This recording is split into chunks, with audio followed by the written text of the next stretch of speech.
Marcus Chun had been tracking deer through the pine forest when he heard the sound. Not crying exactly, more like the musical keen of wind through broken glass. He followed it to a clearing where moonlight pooled like mercury. She was small, perhaps the size of a 10-year-old child, though something in her face suggested she was older. Her skin held a faint luminescence, pearl white against the dark earth. But it was the wings that stopped Marcus cold. They spread from her shoulders like stained glass, catching light. Translucent membranes stretched between delicate bone structures, one of them bent at an unnatural angle.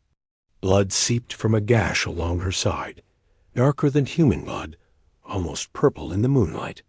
Marcus approached slowly, hands raised. She flinched, those enormous eyes, too large, too dark, fixing on him with animal fear.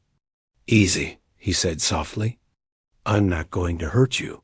She spoke then, her voice like chimes, words he couldn't understand. When he reached for her, she tried to scramble backward, gasping in pain. The injured wing dragged uselessly. Marcus pulled off his jacket and held it out. After a long moment, she took it, wrapping it around her thin shoulders. He pointed to himself. "Marcus." She tilted her head, studying him. Then, with careful pronunciation, "Marcus." He smiled. "Close enough. Can you walk?" Understanding seemed to transcend language. She tried to stand, collapsed. Without asking permission, Marcus lifted her. She weighed almost nothing, her bones hollow like a bird's. She tensed in his arms, but didn't struggle as he carried her toward his cabin. The next weeks taught Marcus about xenobiology through necessity. Her blood clotted with exposure to air, but infection worked differently in her system. He cleaned her wounds with boiled water, set the wing as best he could with splints made from kindling. She ate sparingly, preferring fruits and honey over anything else. Her name was Lyra. At least, that was the closest approximation his human tongue could manage. She learned English with startling speed, though some words seemed to have no equivalent in her language. Alone was one of them. When Marcus tried to teach her the concept, she looked at him with such profound confusion that he realized her people might not experience isolation the way humans did. "Where are you from?" he asked one evening as she perched on his porch railing, testing the healed wing with careful stretches. She pointed up, not at the clouds, but beyond them, at the stars beginning to emerge in the twilight.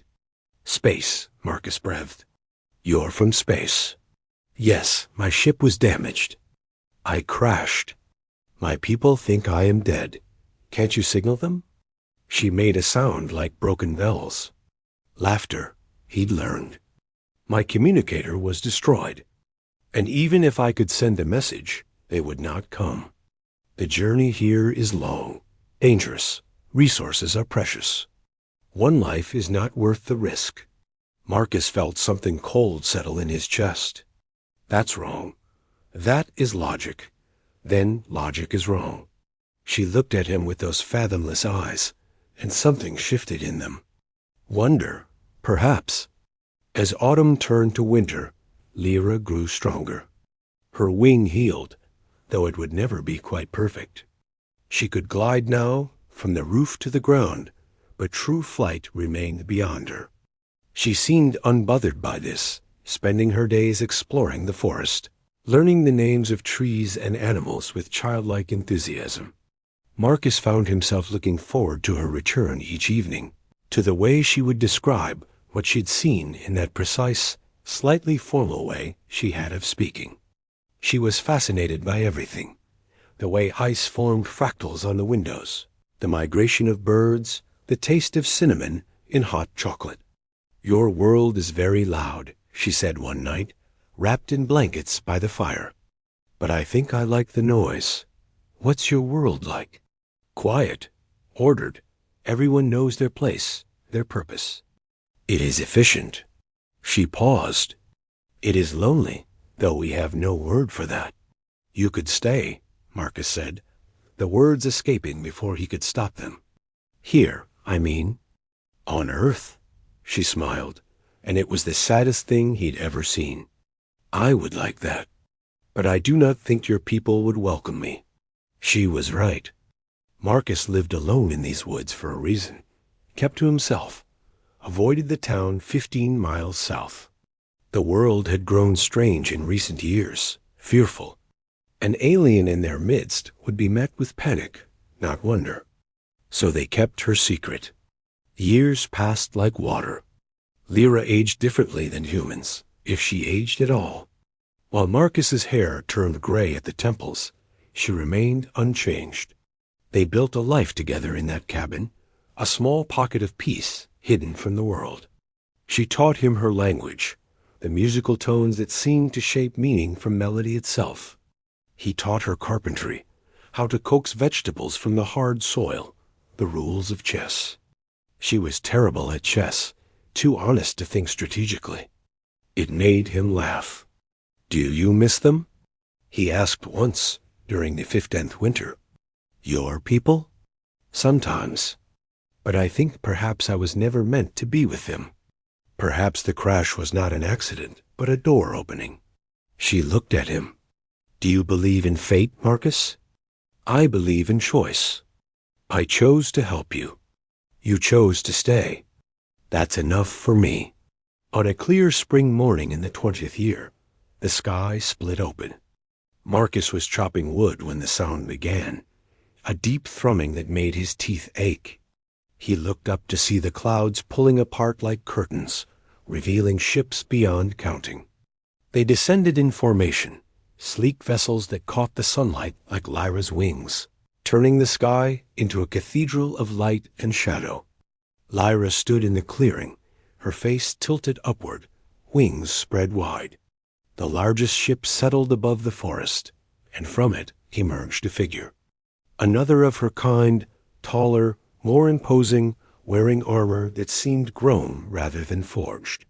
Words passed between them in that musical language, too fast for Marcus to follow. The visitor's tone was sharp, demanding. Lyra's remained calm, measured. Finally, she turned to Marcus. "This is Commander Vex. He leads the fleet. He says they detected unusual signals from this world, came to investigate. They found evidence of my crash site. 20 years later?" Marcus said, "Why now?" "Because now they need this world. Earth's resources. The fleet is establishing first contact." Her expression was unreadable. "They plan to negotiate trade agreements, alliances." The commander spoke again, gesturing at Marcus with something like disdain. "He asks why I am with a human. He says I should have signaled, should have found a way. He says I have gone native, forgotten my duty." "What did you tell him?" "I told him I found something here worth more than duty." She stepped closer to Marcus. "I told him I found home."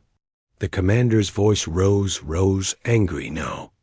Other figures emerged from the ships, weapons visible. Marcus's hand moved instinctively to the rifle inside the cabin door. Lyra placed a hand on his arm. "Don't. Listen." She spoke to the commander, her voice carrying across the clearing. The musical language rose and fell, but Marcus caught one word repeated: witness. She was telling them a story. His story. How a human had found an alien broken in the woods and chose mercy over fear. How he had healed her, taught her, given her sanctuary without asking for anything in return. How one human had acted with kindness when her own people had written her off as an acceptable loss. The commander listened, his expression shifting. Others gathered, dozens now, then hundreds, descending from the ships to hear. When Lyra finished, silence hung in the air. Then the commander knelt. It was a slow, deliberate motion, full of meaning Marcus couldn't quite parse. But when the others followed, hundreds of aliens bowing in the forest clearing, he understood enough. "He says," Lyra translated, her voice thick with emotion, "that humanity has passed a test they did not know they were taking.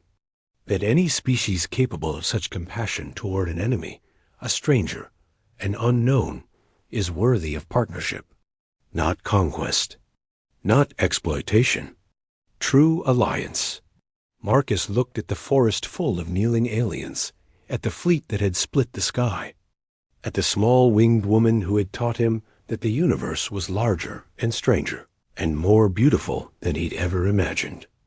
All this, he said slowly, because I couldn't leave someone hurt in the woods?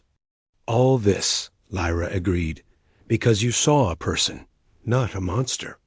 Because you chose kindness over fear. She took his hand, her fingers small and warm in his. They say that you are proof humanity is ready to join the greater community. That if one human could do this, perhaps your species is worth saving. The commander rose, approached Marcus. Up close, his face was less alien than Marcus expected. There was respect in those eyes, recognition of something shared. He spoke, and Lyra translated. Welcome to the galaxy. Marcus of Earth, your people have a friend in the stars.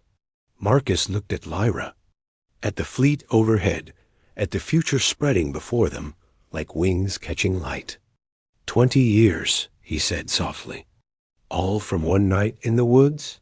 20 years, she agreed. And now we see how far the ripples spread. Above them, ships filled the sky, not as invaders, but as allies. And in a quiet clearing, an old man and a winged girl stood together, proof that sometimes the smallest acts of kindness could change the shape of the universe.